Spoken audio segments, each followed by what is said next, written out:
everyone, it's Natasha here. Welcome to my fourth and last episode.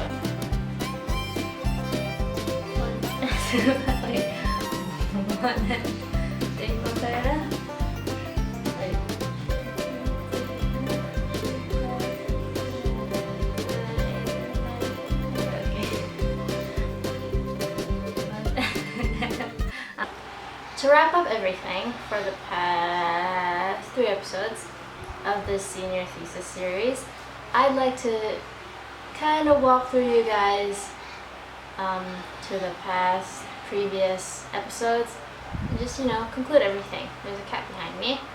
But in the first episode, I introduced to you guys that my topic was about dance movement therapy. Using dance as a stress relief method. Using it in a way where you can explore yourself even more. Now feel, I guess, very liberated.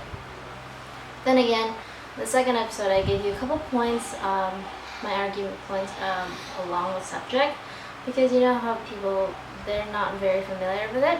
It's not exactly a conflict that I'm trying to discuss, it's more of a mindset and opinion of people that I'm discussing, how people don't really know about it. And sometimes, you can always find something new that you enjoy, something new that you can use to, feel better about yourself. And that's why I'm giving out this topic to you guys, so maybe you guys would like to explore it even more further.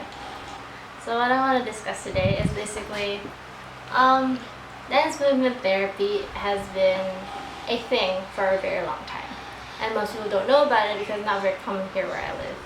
And, when you see someone that dances like almost obsessively, it kind of seems like, oh my god, you're like torturing yourself. It's like so tiring. It's a very physical job. But then it's not as involved as you think. Because sometimes people do things you enjoy, and dancing could be one of them. And it's an option for you guys if you need a tool or a method to help you. In the previous episodes, I mentioned about a couple points. I gave you guys a couple points about dance movement therapy itself. I showed you guys a survey about what people think about dance as a stress relief method. I gave you guys an interview with a person who's very familiar with the activity.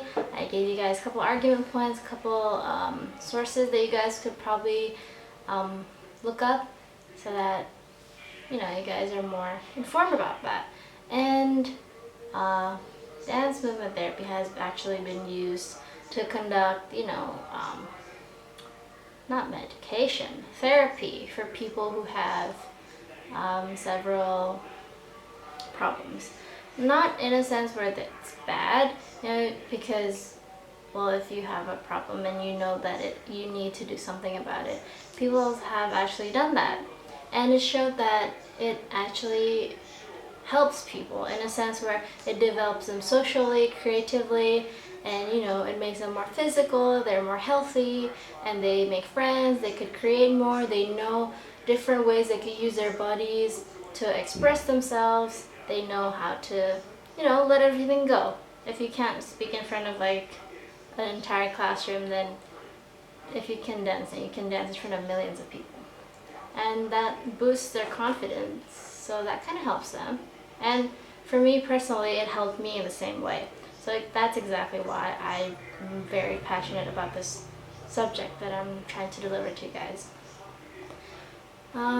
Second of all, this is not really a problem that I'm willing to discuss. It's more of an opinion, it's more of a mindset that I'm discussing. It's more of how I want to open up people's minds to more opportunities out there. I really want my audience to see that they could do something out of an art that most people, especially here, are not very familiar with. Though it's getting better now, I just really want people out there to give it a go once in a while, because if you're feeling very frustrated, or like you're under heavy stress, constant weight, you gotta find a way to let it go. Especially if you like sports, then why don't you give it a try? So basically, the only recommendation I can give to you guys is I will not convince you guys to do it if you don't want to. I'm not trying to force you guys into it, but I'm trying to, if you know someone or if you yourself wants to give it a go, then go ahead. Because, most of my friends say they really want to do it, but they're ashamed or they're afraid that they can't. It's not something you should be afraid of. And that's the start of it. If you're not confident about that, then you should give something like that a go. So the past couple of days, I've been wondering what people actually think about the videos I've been making.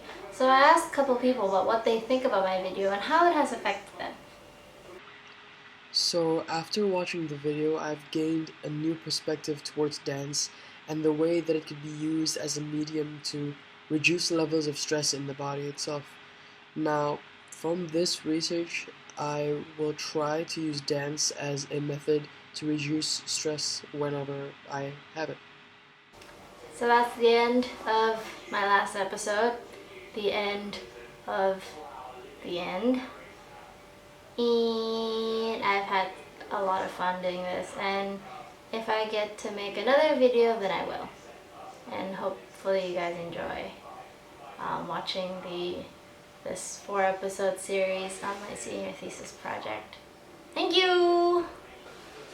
1, 2, 3, 4, 5, 6, 7, 8, 9, 10. Okay, I'm done.